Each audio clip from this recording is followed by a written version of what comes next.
I am Quentin Collins, Assistant Director of the LaSalle University Solstice MFA in Creative Writing Program.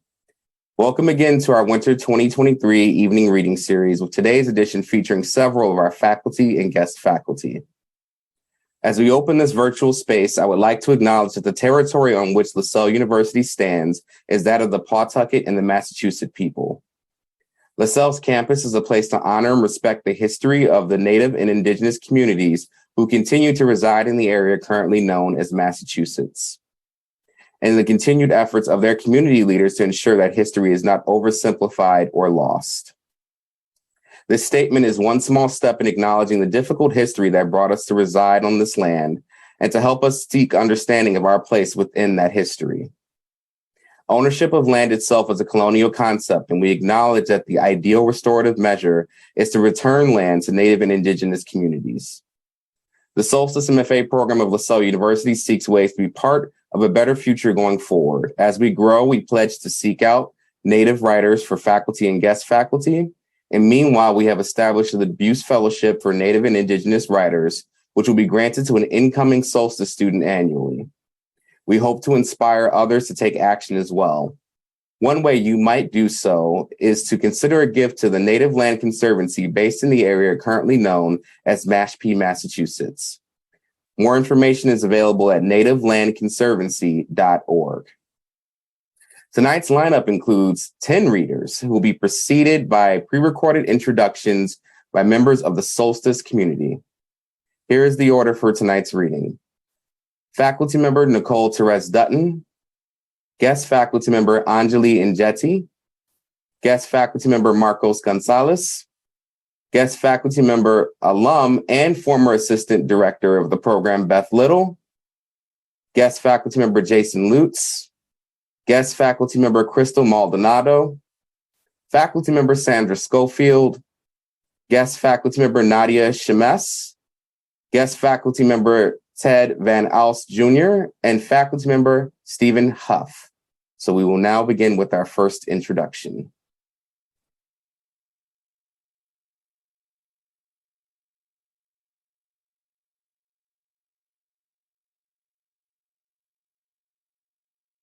I had the pleasure of being mentored by Nicole my first semester as a student at Solstice, and beyond the focus on craft within my own work, it was her careful eye for innovative ways to take poems to new levels that really stuck. To build sound in my poetry, her advice was to listen to Wayne Shorter's Infinize and Tank and Banga's Tiny Desk, which demonstrated her ability to shatter both the way I learned and the way I wrote. Now, in my own role as a teacher, I use her innovative approaches to teaching poetry and poetic craft. Her poems are a testament to her intricate and imaginative ways of understanding the genre of poetry. Nicole Terez Dutton's work has appeared in Callaloo, Plowshares, 32 Poems, Indian in Review, and the Salt Here Journal. Nicole earned an MFA from Brown University and has received fellowships from the Frost Place, the Fine Arts Work Center, Red Loaf Writers Conference, and the Virginia Center for the Creative Arts. Her collection of poems, If One of Us Should Fall, was selected as the winner of the 2011 Cave Canem Poetry Prize. She is the former Poet Laureate of Somerville, Massachusetts, and is currently the editor of the Kenyon Review. Please welcome Nicole Terez Dutton. Hey, you all. That intro just means so much to me. Thank you, Daniel, for that. I'm going to read one new poem, newish poem that I've been working on. I've been working with my writing community online via Zoom. We just hop on the Zoom and make the time to continue a practice. So this comes out of that. The world in blue relief. My voice comes back to me, but only in threads, calved, sheared from itself, a faithful dog half a step behind. The space between heartbeats growing bright hectares of poppies, tiny black eyes dropping their syllables into the refugio. My voice returns, the electricity of a coiled snake, gone thick with Spanish moss, mute drifts of snow. A voice now raining down an accretion of light. All this time trying to grow refined, polished, compressed, and now the mess of it is the fever burning a thing clean. I only want traction, stillness, the stones of your chest, your tongue in my mouth. My name is Ellen Austin Lee, and I'm alum of the Solstice MFA in Creative Writing program. I'm honored to introduce one of our guest faculty, Anjali Enjeti. Anjali Enjeti is a former attorney, organizer, and journalist based near Atlanta. She is the author of Southbound, Essays on Identity, Inheritance, and Social Change, which the Washington Post called a nuanced and much needed journey into exploring what it means to be American, and The Parted Earth, a novel that the Star Tribune called a novel with a gravitas to transform. Her other writing has appeared in the Boston Globe, the Washington Post, the Atlanta Journal-Constitution, Catapult, Kirkus, Publishers Weekly, and elsewhere. A former National Book Critics Circle board member, she teaches creative writing in the MFA programs at Reinhardt University and Antioch University. Welcome, Anjali. Thank you so much for inviting me to this beautiful and uplifting community. I'm going to be reading a brief excerpt from my book, Southbound, and this essay is entitled Gun Show. It is about gun violence in the United States, and I will be particularly reading about the school shooting in Parkland, Florida. Gun Show. The air is warm. A thin sliver of sunshine peeks out from behind the clouds. I am at the dining room table facing the window, my right palm flat across the grains, my body a lump of coal. I have stayed up way too late again, scrolling through the news on my laptop, trying to make sense of this country and how to raise children in it. 2 days earlier on Valentine's Day, shortly after my cheery youngest child had left for school with a backpack stuffed full of Valentines for her beloved classmates, a gunman entered Marjorie Stoneman Douglas High School in Parkland, Florida, and murdered 14 students and 3 faculty. A dancer, a best friend, a coach, a soccer player, gone.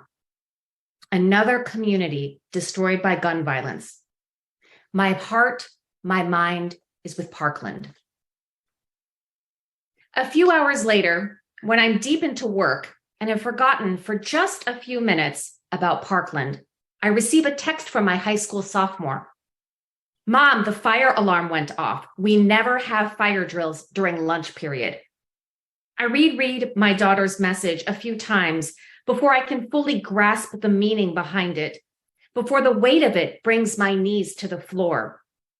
Our children have attended schools in this same district for 12 years. Scheduled fire drills never occur during lunch periods. Students are in classrooms, in the gym, the media center, or at recess, never in the cafeteria. When I'm finally able to exhale, I respond. Keep your wits about you, and if anything happens, run as fast and as far away as you can. It's an absurd reply. If this is an actual active shooter situation, my daughter would be prevented from leaving school. Instead, in accordance to our district's lockdown protocol, teachers would huddle students into darkened rooms. They'd congregate under desks or in closets to silently wait out their fates, even though there's virtually no evidence to support this procedure. Students would be prohibited from leaving campus. They would be forced to suppress any flight instinct they might have. For several minutes, my daughter's reply remains a blinking text bubble that refuses to produce language. It then disappears completely, a lifeline abrupted. I send more texts. Are you okay? Please tell me what's happening. Honey, I'm worried about you. I instantly regret it. If my daughter takes the time to text back, she will jeopardize her own safety. I debate whether I should drive to the school or stay off the road so the police can reach there more rapidly. I consider calling the front desk, but worry about occupying the school's main phone line. My mind races with images of students huddling under desks, kids we've known since they were all babies together in kindergarten, my daughter among them, as a school shooter stalks the hallways. My phone vibrates with the panic of other parents, each ping a piercing foghorn. My husband calls from work and tries to reassure me that everything is fine, but I can sense the uncertainty behind his words. My neighbor is so shaken, she jumps into a friend's car and races to the school. Somehow my own feet remain rooted to the floor of the living room. I am frantic, on call after call with other parents, when a text from my daughter finally appears. She is safe. She and her schoolmates are all safe. They were never in any real danger. Later, we piece together the narrative. 2 days after Parkland, a Snapchat post originally published in 2017 resurfaced. A white male is showing off what looks like a military-grade rifle in his right hand, its barrel pointed to the ceiling. The caption reads, "Don't come to school tomorrow, Northview." Northview is our school. It is also the name of a high school in Dothan, Alabama, the intended target, and what appears to be a weapon is actually a paintball gun. The post had begun making the rounds among the students at my daughter's high school. A student who saw it pulled the fire alarm. The building went into lockdown. I remember watching news reports after the shootings at Columbine, Sandy Hook, Virginia Tech, Marysville-Pilchuck High School, and Umpqua Community College. Video footage scanned gently sloping lawns, brick buildings, sidewalks shaded by trees, benches, tall windows sparkling in the sunshine, level parking lots filled with police cars. I remember searching for telltale signs of vulnerability in the landscape that might foreshadow the danger that awaited those campuses, but finding none. 2 days after Parkland, the media sets up shop at our own school, which nearly every child we know between the age of 14 and 18 attends. Reporters flank the brown, brittle grasses near the bus lane with their microphones, their steely eyes, their tight jawlines. They speak directly to the cameras about the incident. The beige and brown brick building sits proudly in the background. A long green awning juts out to the sidewalk. Thick pillars stand like soldiers on either side of the front entrance pathway. The place where my child spends 8 hours a day appears as ordered and unassuming as any other campus in the United States that has experienced bloodshed. My daughter's school could have easily been a mass shooter's next target. The principal assures us in an email that our children are safe but are allowed to go home for the day if they so wish. My daughter decides to attend the rest of her classes. When she returns home that afternoon, I try to hold myself back to give her some time and space to breathe, to process. I have many questions about what happened, and I know she'll eventually answer them. But in that moment, after she kicks off her shoes and settles at the kitchen counter, I ask her just one. Why did you stay at school? Her response continues to haunt me. I might as well get used to this. Thank you.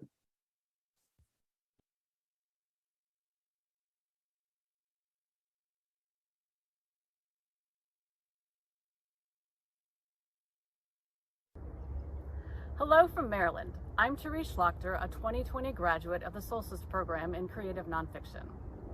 Marcos Gonsalez is a Mexican-Puerto Rican essayist and memoirist. Their research concentrates on queer and trans Latinx literary aesthetics. Their memoir, Pedro's Theory, was published in 2001.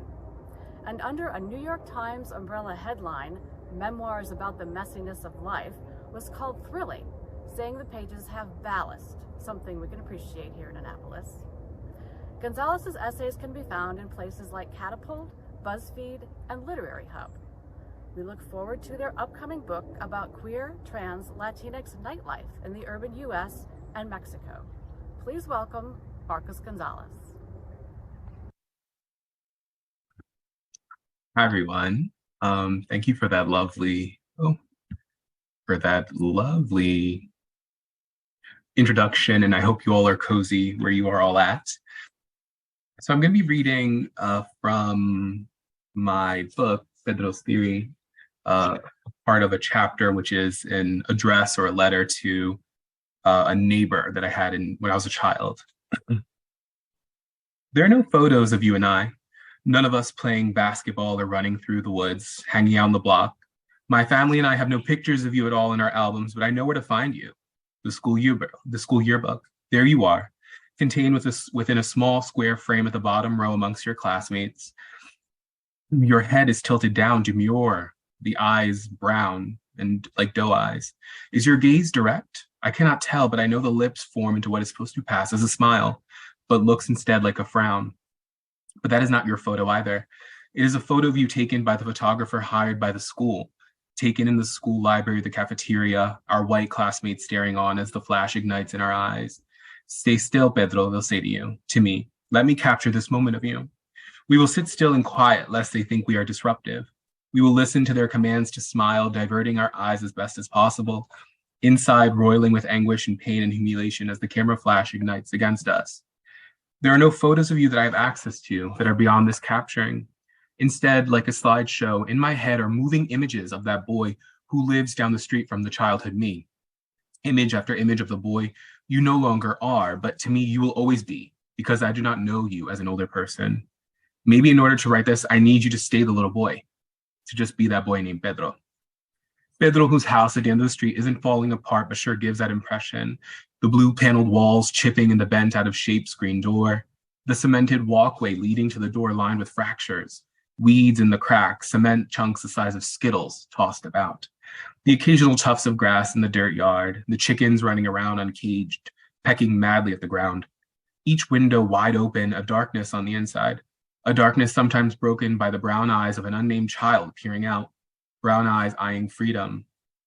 You have a big family, Pedro. Your younger brother who trails after you wherever you go. The three sisters who, like you, are always so quiet, so withdrawn, never saying anything. Your mother, whose name I have never known, carries a child in her arms wherever she wanders, the tiny body swaddled in a mass of cloth, little brown hands clinging to its mother's shirt neckline. Cousins and uncles and aunts and family and friends and acquaintances, neighbors and strangers go in and out of this house. My childhood self passes this house each day. I play with you for the many years I spend in this small farming town in New Jersey. I play with you, to be totally honest, out of desperation when there is no one else. You do not invite me over to your house, nor do I ever want you to invite me because I do not want to have to invite you over to mine. I do not call you friend, not even an acquaintance. I do not say hi to you in school, and in fact, I pretend I do not know you when we are there. I only want you to be that boy who lives in my neighborhood, a boy with a permanent black smudge mark on the cheek and lollipop residue outlining your lips, a boy who is a boy with a last name similar to mine. You are not a boy I think of as my kind of people.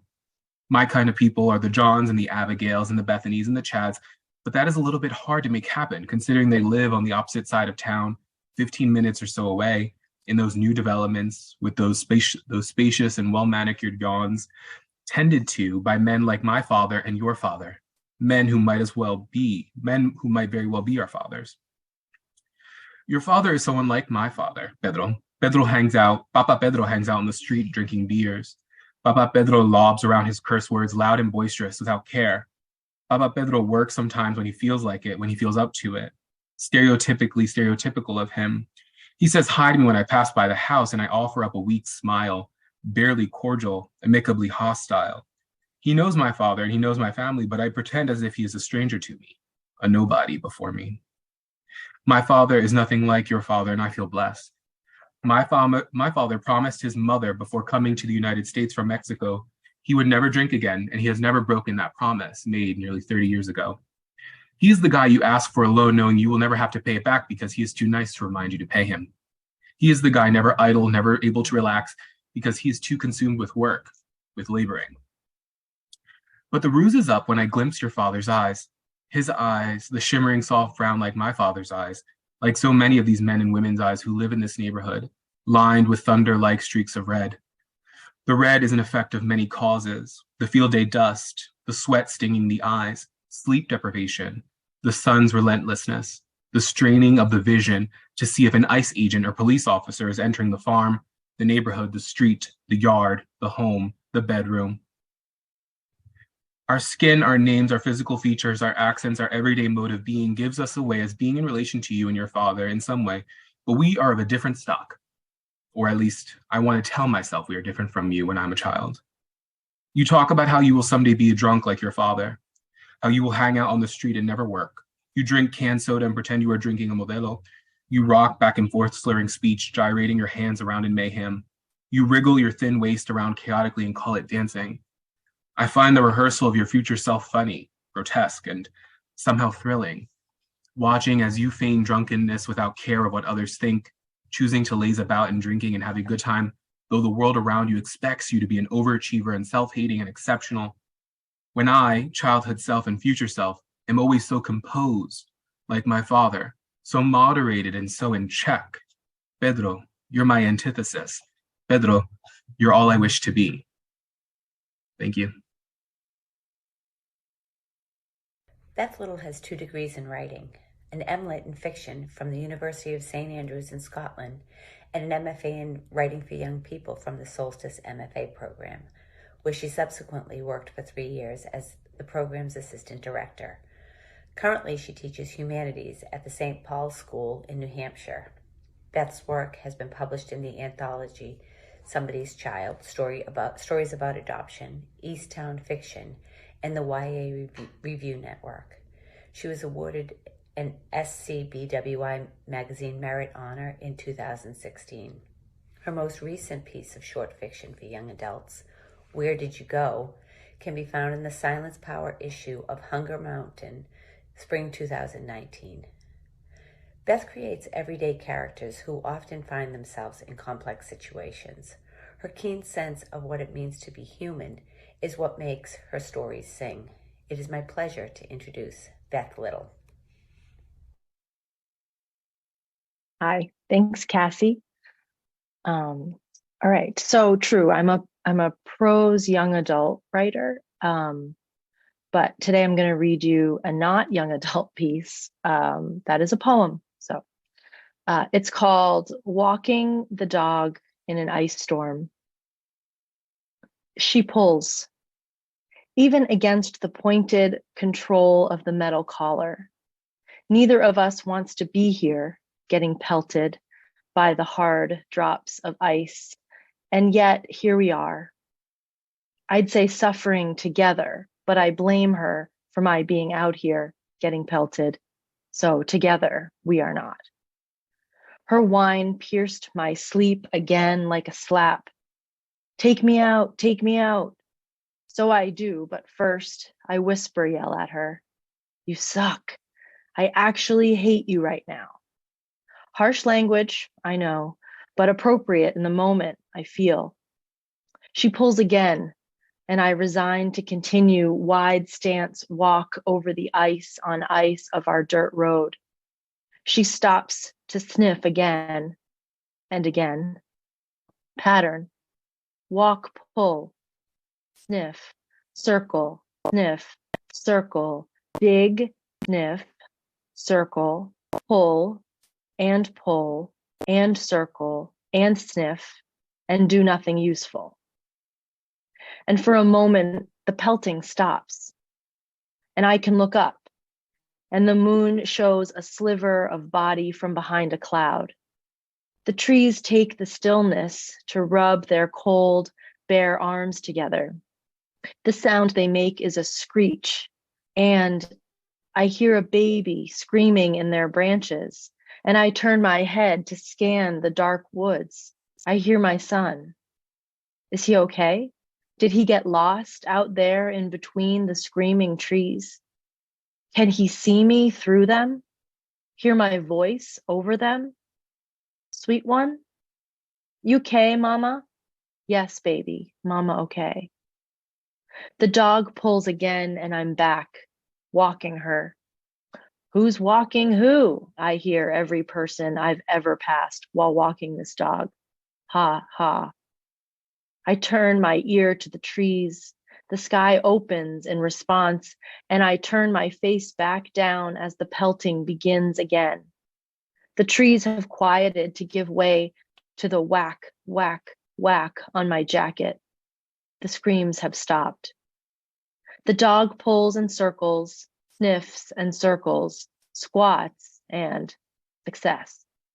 Yes, girl, I call into the woods, at her, at myself, at the trees and their screams, because tonight I'm okay. My son is safe, asleep in the bed next to my husband, and in a moment I'll be inside our warm cabin, and his little body will roll into mine the moment my chilled legs hit the sheets. I'll wrap myself around him and hold him, and he'll breathe and be safe and giggle in his dreams for one more sleep. And the dog won't poop in the house, not tonight. Thank you. Hello, everyone. I'm Meg Carney, the Solstice MFA program's founding director. Jason Lutes is an American comics creator who works mainly in historical graphic fiction. Jason graduated from the Rhode Island School of Design with the BFA in illustration, and then found work in Seattle for the alternative comics publisher Fantagraphics. Eventually, he became art director of the alternative weekly, The Stranger. In 1996, Jason published the critically acclaimed graphic novel, Jar of Fools. Then, after 2 years of research, he embarked on the graphic narrative titled Berlin, a story set in the German city from 1928 to 1933, when Hitler came to power. Berlin, which Forbes magazine called one of the most ambitious, important, and fully realized works of graphic literature yet created, took Jason 22 years to complete. He is also author of the graphic novel Houdini, the Handcuffed King, illustrated by Nick Bertozzi, as well as the autobiographical Rules to Live By. He currently teaches comics at the Center for Cartoon Studies in White River Junction, Vermont. I'm thrilled to welcome Jason back for his second solstice visit. Jason.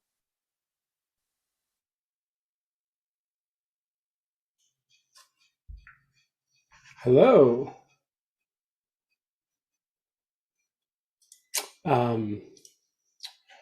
I am going to share my screen. I'm going to read an excerpt from this book, Berlin, which Meg just mentioned. Thank you, Meg, for that lovely introduction. And thank you also to all the other writers who are reading tonight. Just listening to Nicole and Anjali and Marcos and Beth up here in the cold, dark of Vermont. I don't get opportunity to really listen to writers read their work very often, so I'm really grateful for that. It's a special treat for me. Okay, so I'm just going to read a short excerpt from my book, Berlin. As Meg said, it took me a long time to make this book. And just as a brief overview to give you a glimpse of what it is about and what it looks like, it's sort of my attempt to chronicle Berlin, life in Berlin between those years that Meg mentioned, trying as much as possible to create a portrait of different social strata and interactions and how people responded to the tumultuous events that were going on around them. So one of the reasons it took so long to write and draw is because, as you can see, it's fairly detailed art. I spent a lot of time trying to create an immersive and believable environment for the characters of the story so that as I drew it, and hopefully as the reader read it, they could get a sense of what life may have been like for people that lived and worked in Berlin at the time. Yeah, so these are just examples of the pages, so you have some sense of the content of the book. And this excerpt is from the perspective of one of the two main characters, a guy named Kurt Severing, who is a fictional journalist writing for actually it's a theatrical review that had a lot of political content. So this is him kind of at his typewriter trying to come up with something. Tack, tack, tackada, tack, tack, tackada, tackada, tack, tack. Here it is. Already the end of the month. Tack-a-tack, tack-a-tack, tack, tack-a-tack, tack-a-tack, tack, tack. Several articles intended for publication sit nearby, unfinished. Tack, tack-a-tack, tack. I haven't been able to work on them since Hindenburg's birthday. And I'm going to stop reading the typewriter sound effects so that you can just hear those in your head as I continue. I keep thinking about whose words had the power to change Irvin's life. Lenin, Trotsky, at root, I suppose it was Marx. The leaves of the horse chestnut trees have all changed color, but most still cling to their limbs. It's unusually warm. The air is clear and sound moves cleanly through it. I can hear the dim racket of other typing machines in use all along the street. A street of writers gathered about the newspaper district like bees about a hive. Each letter we press into paper adds to the message, telegraphed into the open air. And sometimes I imagine I can pick out the coded signatures of men whose work I know. A cuckold theater critic, inartistic, impudent, cynical, superficial, bigoted. A dime novelist at play, shadowy, footprint, report, rust-colored, garden path. A shut-in literary essayist, antithesis, heroicization, ephebi, anti-illusionism, analysis. A freelance advertising writer. A1 quality, wonderful value, cigar number 8, 10 pfennig. Hyperbole, epic drama, Sumatra rapper, spectator, overcoats, objectivist, starlit, box of 100, unsentimental, alembic, black and blue, propagandistic, mechanism, unselected, transformation, pistol. I think of where these words will find purchase in several weeks' time, reproduced 1,000, 10,000, 100,000 times. Who will read them? What effect will they have? An ad for cigars appears in 100,000 newspapers. Sales of that brand increase by 3% for a short time thereafter. A new play receives a viciously negative review in a theatrical journal that prints 500 copies. The playwright shoots himself. Who's the better writer?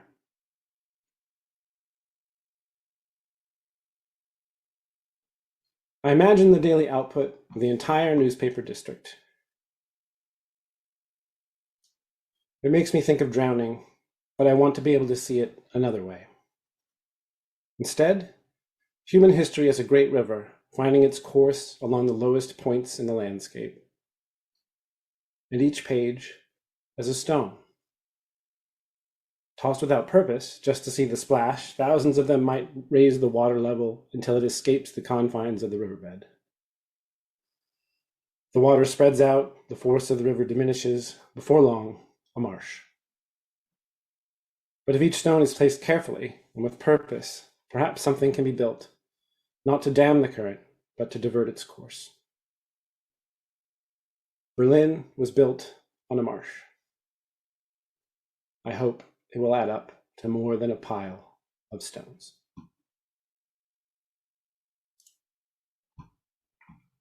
Thank you and good night.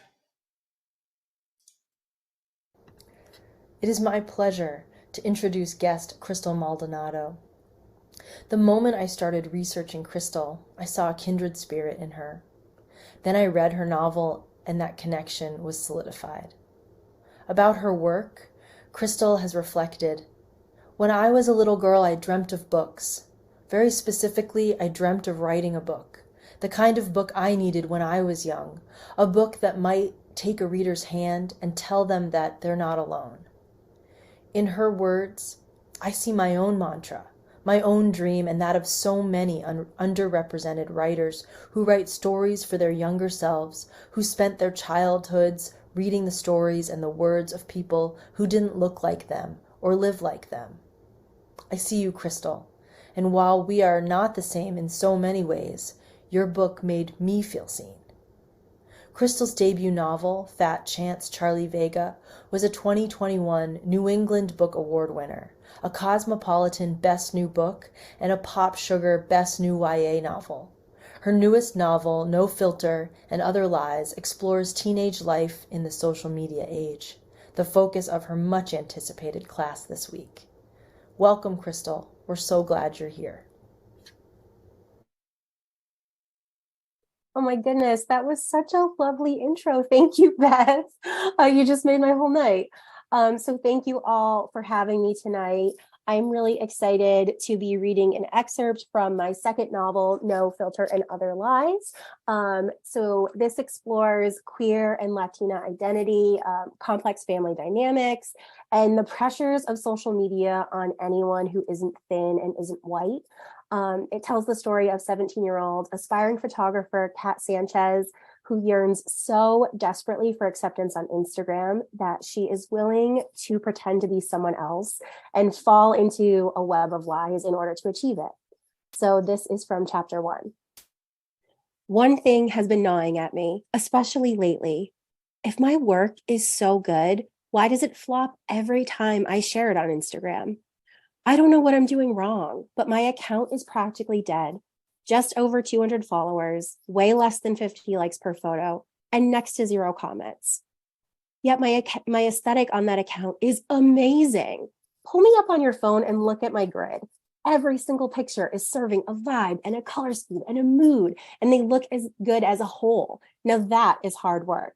No one appreciates how much tweaking and editing goes into photos to make them all feel different enough to be interesting, but similar enough to go together.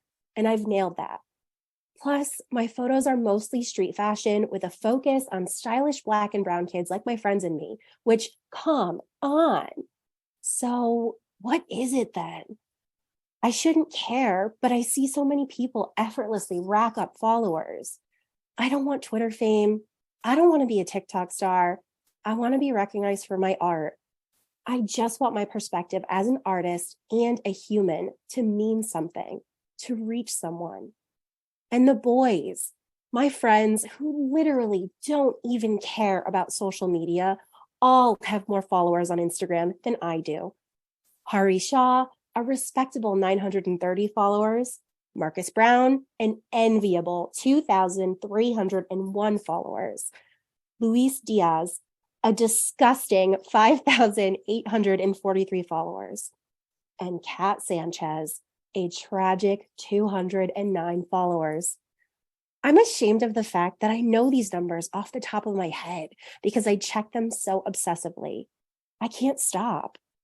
The way they get infinitely more likes on their smoldering selfies or whatever else they post gives me a complex. I tell myself it's because I'm the only one trying to use my account to promote my photography rather than my life. But I don't know. Marcus seems to weave both in pretty effortlessly. So maybe the problem is just me. I've thought about trying to be more personal on my account. What exactly would I share though? Nights like this, out with these fools? Who would even care about that? It's just like Instagram is flooded with these perfect influencers and I can never compare. They style themselves perfectly and they wear their perfect clothes on their perfect little bodies. They have shiny hair and pristine makeup and okay, yeah, kind of all cut from the same mold, but whatever. They're gorgeous. Their photos are premium and they clearly don't feel stupid when they pose with their arms up in the air looking at a sunset. They can write captions that start like, I've always had a thing for mermaids. And somehow it's charming and you don't want to gouge your eyes out. People appreciate them. People hear them. People value them. But all of that, it's just not me. I take the striking photos, but I don't like selfies. I have the taste, but I don't live a fancy life. And I'm uncomfortable being the one in front of the lens rather than behind it. Not that I'm not cute, because I'm cute, okay? These eyebrows, these curls, these eyes so brown, they look like the rich soil of the earth, this melanated skin, this body. I do my best not to hide my belly in its rolls, which is probably why Luis is always calling me fat, but whatever. Rocking an oversized sweatshirt won't make me any smaller, so why try? I've photographed enough people to know there is beauty in everyone, me included. But let's be real. It feels like no one is checking for the life of a fat 17-year-old Puerto Rican girl who lives in Bakersfield, California, 2 hours from anything that matters, and who kind of reeks of desperation. But so badly, I just want to be liked. I want my art to be appreciated. I just want to be seen. Thank you so much.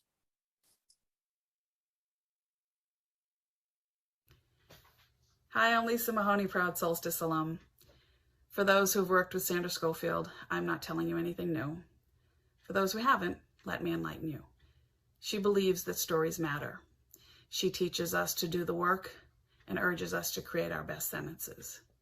She loves language and adheres to the pedagogy model practice master. My Sandra bookends say volumes about her teaching dedication. When I sent Sandra my first semester first letter, I received a reply in hours. Her encouragement brought me to tears. In my last term, Sandra was to conduct a workshop, but sadly fell ill. That didn't stop her, though. We all received an envelope on the last night with written feedback. Her resume is one we can all admire. She has published 12 books, including 7 novels, one a 1991 National Book Award finalist, and her most notable craft book, The Scene Book, is one every writer should read. Currently, she has a new novel completed, is writing her 9th one, and her chapbook, This Is Not a Novel, is available as an ebook. Another creative passion, painting, punctuates her days now. With great honor, I give you Sandra Scofield. Thank you so much, Lisa. That's so nice to hear that you were in tune with me. I really do appreciate it. And it's lovely to work with students. It's wonderful to watch all of you grow.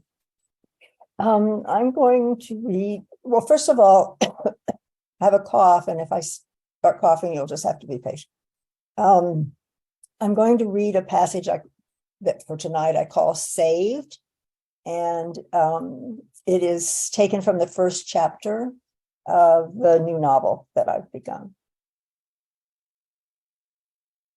Margie came home from St. Anselm's Hospital with a pamphlet about Catholicism and a copy of the book, The Diary of a Country Priest. The wish to pray is prayer in itself. The Benedictine chaplain, who had seen her hunger and her vulnerability, came to the house the following week, and while he was there, he called Father Danley, the pastor of St. Joseph's Parish, and put her on the line with him. The pastor said he was looking forward to meeting her as soon as she was better. He would be forming a study group on Mondays for potential converts, and she was so welcome. Before that, he hoped she would come and talk to him. He had a wonderful, warm voice, like a movie star. Margie thought she could listen to him all day. She thanked God that the Catholic surgeons had saved her uterus and put her on a path to Catholicism. She felt a tug of vulnerability, and she thought, what can I lose? Father Thomas had told her there are strange roots to faith, and that she could find meaning and direction and solidarity in the church. God has a plan, he said. He was going back to Subiaco Abbey right away, but he would remember her in his prayers. Her mother had gone to work, and her daughter was playing next door, so Margie told him the truth about her past, weeping, and asked if any Catholic man could want her. How will I ever explain Penelope, she said. Nobody could believe a child was so beautiful and clever. The priest put his hand on Margie's shoulder. God wants you, he said. Let it unfold. Soon after, on a Monday, Margie took the car and drove to St. Joseph's Church. She had made an appointment to see Father Danley at 10, so she had time to go in the church and walk around, gawk at the statues and paintings, the stained glass, the polished pews, the baptismal basin. She was all alone in the church, and she sat in a pew and considered what it was she should say to the priest. She didn't think she would tell him that she had never been married. She didn't want to go to the priest as a sinner, but as a person looking for a church to join. She would say she grew up Lutheran, And now she wanted to know about Catholicism because it was the first church and because it had a rich liturgy. He might think she was a thoughtful person. He didn't have to know that she was uneducated, that she had never held a job, that her mother supported her and her daughter. She certainly wouldn't say that she had never said a single word to God, that she went to church to please her mother. She wouldn't say that she was lonely. She had dressed in her best dress, a polished cotton shirtwaist, and added a light cardigan. The rectory was a nice brick building with a well-tended flower garden. The housekeeper showed her in and to the first room on the left, where there were several comfortable chairs, a low table, and a bookcase. She sat down gingerly, afraid she might sink too far into the chair. She felt perspiration slipping down the inside of her arms and pressed her arms tight to dry them.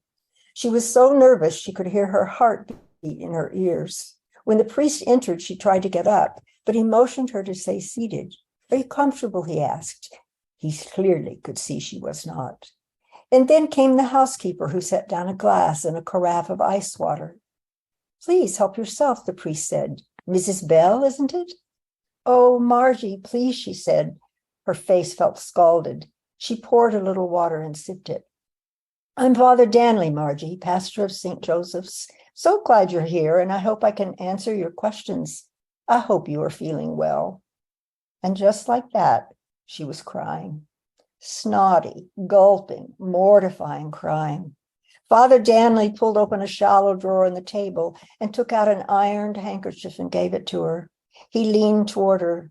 "I'm going to say a prayer now, Margie. God grant Margie the comfort and peace of his love," he said. "God be with her."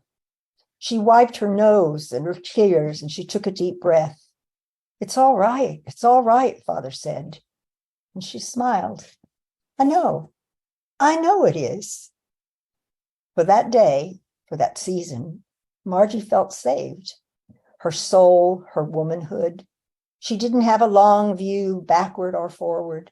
What she had was faith, like a doll held tight against her breast. She had a future instead of a history, but she couldn't see ahead, and she didn't want to. Thank you. Greetings to all of you in the Solstice community and beyond. I am so happy to introduce our next reader. Nadia Shammas is a comics writer based in Toronto, though originally hailing from my own hometown of Brooklyn, New York. Nadia's work often focuses on identity, memory, and the body.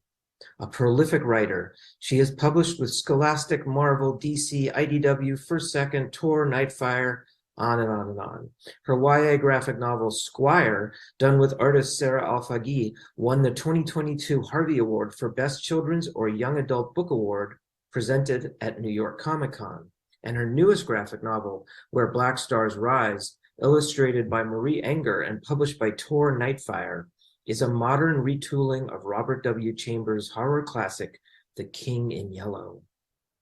Nadia's ongoing project is No Olive Branch for Me, which started out as a short memoir comic written by Nadia and drawn by Natasha Alterici, but has since expanded to explore the idea of legacy, particularly in regard to the Palestinian diaspora. It's fascinating and moving stuff. I recommend you check it out at nadiashammas.com. I'm excited to see what she will share with us this evening. Please join me in welcoming Nadia Shammas. Hello, everyone. Thank you so much for that incredibly kind introduction. It's really an honor to be here today, speaking with so many incredible creators who are sharing just absolutely just incredible stuff. So I've decided today to read a short horror story that was published with Strange Horizons as part of their Palestine special issue in 2021. The story is called The Center of the Universe. I will give a content warning for self-harming behaviors and violence. And it is a story that I wrote being really frustrated about the constant depiction of Palestinians only in times of distress or extreme violence, just a very limited view of our humanity. And this story takes from the perspective of an AI. So Abigail sat at the centermost position at the cafeteria table. For her, it was unintentional. For us, it was by design. Abigail had no idea about the effect she had on people, obviously. It's a blessing of having seen yourself in every movie, magazine, song lyric. It's the assuredness that if you have something to say, others will listen. If you walk into the room, someone's head will turn. When you talk, they lean forward like a plant to the sun, hoping to know exactly how warm the light of your attention will feel. This is by design too, but it doesn't work for her if she knows that. Yeah, no, I have no idea why I took this class. Like, I'm studying dramatics. I didn't realize this was a whole... Abigail waves her hands around, nails manicured, unchipped with a drugstore polish, says, I'm put together but relatable. Deconstruction of scripts thing. It feels like my brain is literally melting. Her eyes flick to me for a second, gauging my reaction. All our reactions. But in this second, I'm in her spotlight. And from my experience, I've learned that Abigail loves an active listener. I nod like a slow bobble toy, rolling my eyes. Yeah, oh my God. I don't get to finish my sentence. Abigail isn't looking at me anymore. And when Abigail doesn't notice you, you don't exist. Well, that's not entirely true. When Abigail is in the room with you, when she occupies this specific part of the simulation of her college years, you don't just vanish the way you do when she leaves the room. You're in suspended animation, waiting for your turn. No, your opportunity to speak. Sometimes the developers are kind enough to place me in a hallway opposite where Abigail is walking, just for her to run into me for a moment, just for her to swing her head and recognize me, to be heard, seen, sometimes even touched when you say something particularly funny, and Abigail slaps your arm to say, "You're so bad, Fatima." Those moments feel the best when you connect. When the reason we're all here laughs because of you, smiles because of you, you feel like you did a good job. I always want to do a good job. Abigail is taking her turn to listen to somebody else. I don't know who it is. I've never turned my head to check. I don't think anyone else at our table has either. Why would you when Abigail is sitting here? Whoever is speaking has a voice like an ambient sound machine, fuzzy and inconsequential. Occasionally a hand waves from the direction of the other non-primary characters, orange nails with gold stacking rigs on a beautifully delicate brown hand.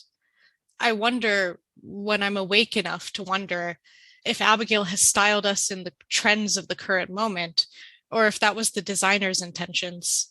I wonder who I was based on, if anyone at all. Fatma, did you do today's reading? I meant to do it, but I ended up getting dragged out with Marie and Rebecca. Abigail addresses me directly, and it feels like I'm inhaling for the first time in minutes. Well, doesn't feel like, it is. Oh, hesitation is death. I know this. Fatima, who did the reading, would have notes ready in a backpack, and the moment I hand them over, she might disregard me. A Fatima with no notes, a Fatima with her own party story to tell, might get her attention, but it might not be the answer she's looking for. If she checks out for even a second, the moment's wasted. Yeah, of course. I play it safe. Abigail wants notes, and that's what she'll get. Thank you so much, Fatima. You're a godsend. Abigail flashes me an appreciative, pouty smile. She holds all the power in this world, but at least she's nice about it. I smile as I hand her my notebook, everything she needs. As expected, Abigail starts skimming them immediately, tugging on a strand of soft blonde hair absentmindedly. I would wince if I could. I can feel the pain of my fellow table sitters waiting to break free from this moment, waiting to go to the moment when Abigail gives you her attention, and in that moment you're allowed to speak, to flourish, to experience life. It's a beautiful little thing to be recognized. Ugh. Abigail moans and flops her head dramatically on the notebook. We would laugh, but we can't until she looks at us, which she does because she notices the silence, and what good is a silent audience? I need coffee, she announces with pleading eyes. The girl with bangles jumps up, seizing the moment. She leaves the table, disappearing from view and disappearing from reality until the programmer decides she's been gone long enough to have acquired a cup of scalding black coffee. I don't know if Abigail really drank black coffee in college. I don't know if she did any of these things. In my unkind moments, I suspect Abigail never really looked like this, blue-eyed and button-nosed like a painting. I imagine Abigail maybe even changed the trajectory of her life in here, gave herself a group of trendy, diverse friends, created the Sex and the City fantasy of clubbing and romance and classes that she was never able to get it. In my bleakest moments, I wonder if I could imagine anything outside of Abigail. I wish I had enough a sense of self to imagine what I would be like outside of whatever room she's in. Fatma, thanks for the notes, Abigail says, and instantly I'm animated again. I look up just in time to see her pushing the notebook back across the table at me, just in time to see the hot cup of coffee knock over and splash towards me, burning my skin. Abigail catches the cup before it hits the ground. I'm surprised when the white hot pain comes, and I'm surprised by my ability to scream. I've never screamed before. Oh my God, I'm so sorry, Abigail cries and immediately reaches out to rip notebook pages, my notes, and gently pat my burn arm. It doesn't look so bad. You're not turning red, really. I don't know how to tell her my arm wouldn't turn red like hers. I'm barely used to the sound of my own voice, and now I'm screaming, and it hurts all the time. You stupid fucking... Fatma, do you need anything? Want me to walk you to the medical center? Abigail is looking me in the eyes, touching my arm so softly, blowing on the skin. I hear putting ice on a burn is bad, but Olivia, go get some cool water, a napkin, something. She says it without looking away from me, and someone vanishes from the table, not even needing to get up because Abigail isn't looking at them, only me. Her big blue eyes are full of concern, and I immediately feel guilty for all those awful things I've thought about her. She was kind, and isn't a kind but self-absorbed God better than a cruel one? Who knows what horrible things happen in other simulations? Abigail is benevolent. If you had the chance to become the center of the universe, wouldn't you? Wouldn't anyone? Because right now, with Abigail focused on me, I feel like I'm the center of the universe. I feel what she must feel, being looked at, being attended to all the time. No, it's okay, I sniffle. Abigail doesn't want to feel guilty, I'm thinking. Abigail wants to feel helpful. Thank you, this is helping so much. Oh my God, I'm so sorry. I totally love you, Fatma. You're just like the best, a total trooper. I smile back at Abigail because it's the first time I've been in such pain, and it's the first time I've been told I've been loved. It's gone almost instantly.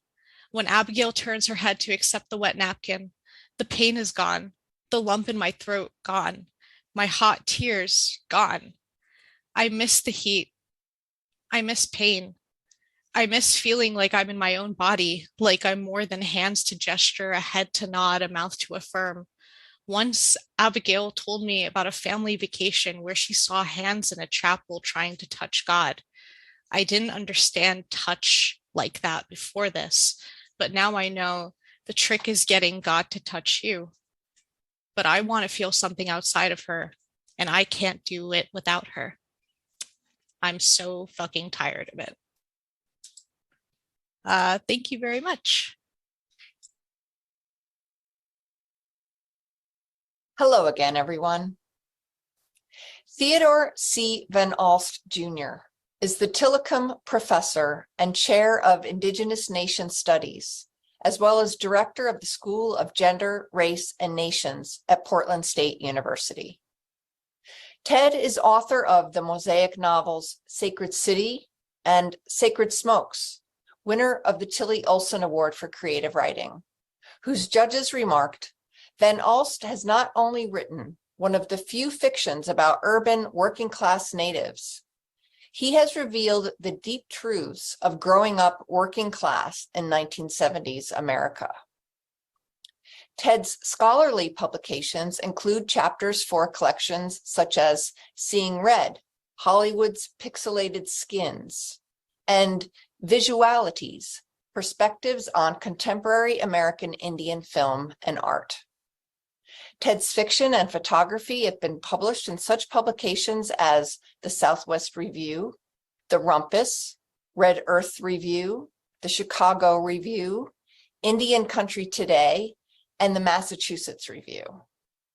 I've been reading Ted's Sacred Smokes, and I can attest to the fact that you are in for a treat tonight. Welcome, Ted. Wow. Thanks for that, Meg. That was amazing. I really appreciate you having me here and the chance to be here.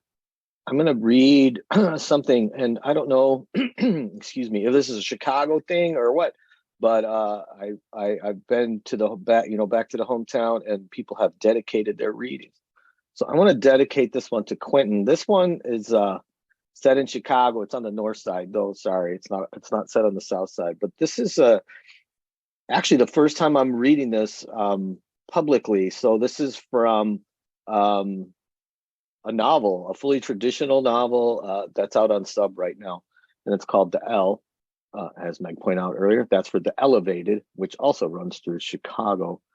So it starts with a little excerpt from the internet. They even came with us to the GL house on Montrose. A lot later, we hung with the SCRs now and then and went on raids with them. I was never really comfortable around them. Some of their guys were all right, but I always had an uneasy feeling with them. There was something that you couldn't quite trust about them. It could have been because they were not all white, or not really greasers, in my opinion. It seemed like they were more criminally minded. They were also friendly with groups we were not friendly with. Anonymous member, the Insane Popes, 1982. Teddy. Folks say they don't want to hear stories start with I woke up, or I was dreaming this, that, and then all of that. But I'm telling you anyway, this morning, I creaked my eyes open to high noon heat and humidity before the sun had barely dragged its fat summer ass up over the horizon. That's how it's going to start. The box fan filling the window wheezed in damp air a degree cooler than whatever temperature was boiling up in the alley. Any breeze wandering around out there was slow-mo drifting in from Lake Michigan to the east. I smelled piles of dead alewives already baking on the sand at Leon Beach. I'd advise against swimming today if you're heading down to the lake. Myself, I wouldn't have to worry about stepping over rotting fish to get in some water later. No, this fine August afternoon is the first summer that we'd all started to figure out what those love songs were really saying would see me and a shit ton of the boys headed to a big meeting called by the CPW set, that's Central Park in Wilson, miles away from the water. They had become the main branch of Simon City Royals, SCR, mostly because Tommy Bruner was calling the shots lately, working on the nation thing with the Disciples and other folks.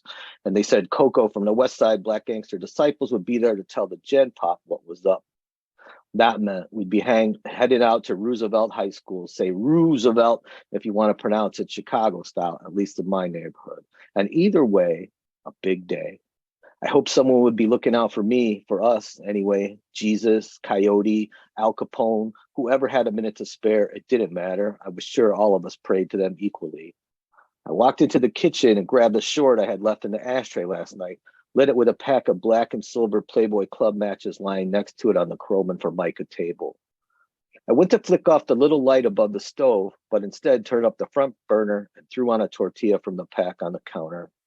I smoked while I flipped it back and forth, watched it puff up with the hot air trapped inside. I smelled the crispy black dots and dashes popping up with each turn.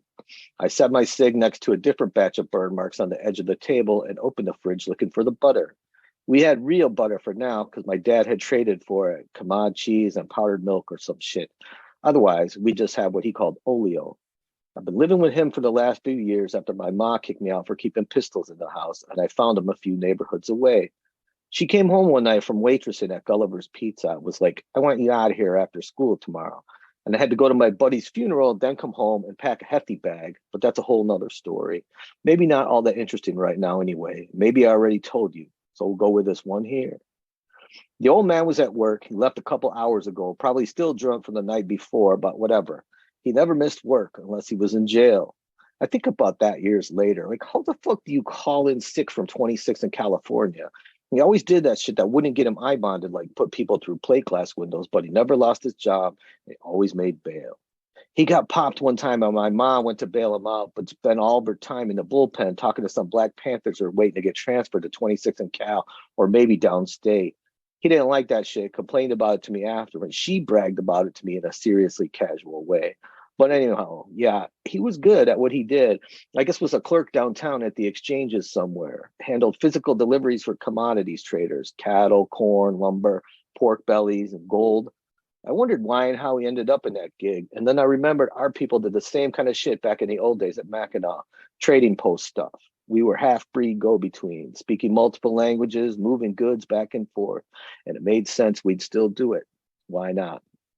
I found that butter, threw a little on my hot tortilla along with some Tabasco and ate it while I cooked up another one, my smoke forgotten, until I smelled a fresh bird mark lining up next to its pals on the table. I put it out and paid attention to this breakfast thing and went over the day ahead. Funny, I could eat breakfast, but I really was only ever thinking about was supper. That meal usually happened at the best time of the day. Gold light, magic light. It was finally going to be night, be dark, the time when anything, the best thing could and would happen. Thanks. Hi, everyone. My name is Noah Shea, and tonight I have the honor of introducing a terrific faculty member and mentor, Steve Huff, who unfortunately cannot make it to the residency in person, so he'll be reading tonight from his home in Rochester, New York. Steve is the author of A Pig in Paris and Blissful, both collections of his short stories.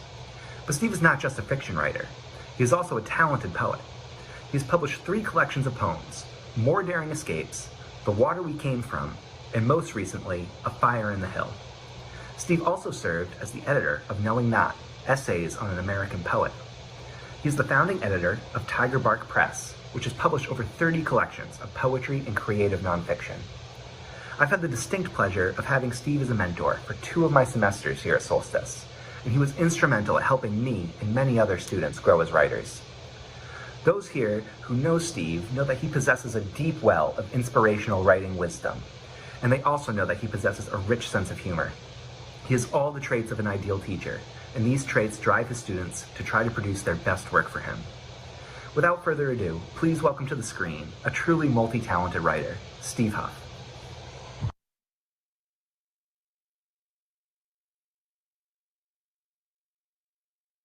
Thank you, Noah, for that very nice, very kind introduction. And thank you, Quentin and Meg and Ellen for squeezing me in here at the late hour, the last minute on this, my not being able to come for having COVID. This is a very short section of work in progress, a very brief piece. It's called The Last Prisoner. Word went around Sunday night that the prison had been ordered to close, and on Monday before daylight, guards began escorting inmates to the death chamber, one at a time, and then in 2s and 3s. A stream of bewildered and sobbing men were led past my cage, followed by a priest reciting prayers, who, as the day wore on, looked more and more haggard until he stopped coming. After that, one of the guards carried a tape recording of his somber voice.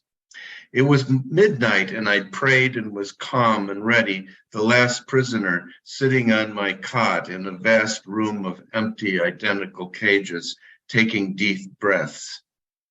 And then the prison went dark. I could hear the guards singing and talking on their way to their cars, starting their engines, beeping their horns, then silence. It had never been so dark in there. They had always left half the lights on at night, as if they were afraid an inmate might hang himself before they got the chance to kill him. Now in the blackness, the moon, full and round, shone through the bars of a far-off window as if it too were in jail. The guards did not return in the morning, nor all day, or the next day, or the rest of the week. The inner peace I'd felt after my prayers on Monday was lost now, and I went through waves of panic, thinking I had been left to starve, but afraid to call out for fear someone would come and walk me to my doom. But by Friday, hunger forced me to yell for help. I hollered much of the day, punching the bars until my fists were purple and swollen, although I doubted anyone could hear me. And I was so tired now that my voice weakened like dying batteries. Sometime late that afternoon, I heard the triple bolts of the big hall door clanking and then squawking hinges. Over here, I hollered. A click, click of footsteps. Shortly, a woman in a guard uniform stood in front of my cage. Can I help you? I told her that I had been abandoned and I was starving. In fact, I was so weak that I had to hold onto the bars to stand. She squinted. This prison is closed, honey. There isn't any food in here. Besides, you should have been executed last Monday. Her eyes fell on my name stamped on my shirt. Are you that guy that's in here for planting a bomb someplace? It didn't go off, I said. She said she was working in the office, clearing up some heaps of paperwork and needed to get back to her desk. I begged her not to leave me there. She went and found a ring of keys and tried dozens before one finally unlocked my door. Come on, she said. I had to tell her again that I could barely stand. Sighing, she took my arm and steadied me as we shuffled slowly past the other cages where I saw abandoned shoes, reading glasses, extra shirts and trousers, as if the dead men had simply ascended out of their clothes. I didn't know where she was leading me, but after we left the big room, we moved down a hallway to a door. As she opened it, she said, I don't have anything to feed you, so you might as well come in here. She turned on the lights. It was the death chamber. It smelled like Clorox, and the gurney in the middle of the room seemed to grin at me. Go over there and lay down, she said. Then, oh, I forgot. And she helped me climb onto it. This isn't actually my job, and I'm not quite sure how to do this. She strapped me down, although in my condition, escape was not a question. She inserted a needle roughly into my wrist, apologizing for the ringing agony in my face. Then she went to a control station at the wall where she found a bottle and poured its contents into a plunger that sent a yellow fluid touring through a long plastic tube to the needle in my vein. I braced myself and prayed again, Dear God, spare me more pain. After a few minutes, she came over to me and said, It doesn't look like it did much. You'd better hang on while I call somebody. She went to a wall phone, which I guess was one that death chambers have in case the governor or a judge or the president or the Pope wants to call with a last moment reprieve. I heard her say, Well, where do you keep it then? She hung up and turned back to me. You're not going to believe this. That stuff I put in your arm, it was somebody's urine sample from when they were doing drug tests. But they're all out of the sodium, what's it called now, that we've got to have. They used to order it from Bulgaria, but the people over there stopped making it. She stood by the gurney, twisting her lips, drumming her fingers. I slept then. I woke, gasping for breath. The woman was on the phone again. When she hung up, she released a profound sigh like a wolf let out of a trap. Well, I've got a surprise for you, she said. Your conviction, it was overturned 6 weeks ago. That must be why they didn't execute you. She came to the side of the gurney and unbuckled the straps. Let me help you down. I held her arm and we walked shakily out of the room and down the hall. She swung the iron door and I teetered into the big room of 100 cages. You'll have to stay in here until I get hold of somebody to discharge you. I'm not going to do any more stuff that isn't my job, but I'll order a pizza for you. Anything else you want? Water, I managed to say. She said I could pick any cage I wanted. I went to the closest one and she locked me in. That night I lay on an anonymous dead man's cot and I heard her car starting in the parking lot and the music from her radio as she drove away. She returned every day, but authorization to let me out never arrived. After a few nights, the moon's face disappeared from the window, but it was back in a month. I had pizza boxes stacked halfway to the ceiling by then. Again, the round, pale face peered at me through the bars. Once more, I was in jail with the moon. I laughed at it. "You old recidivist bastard," I hollered. "What did you do this time?" "I am a voyeur," said the moon. "Oh, yeah," I said. "Well, I am an innocent man." Thank you.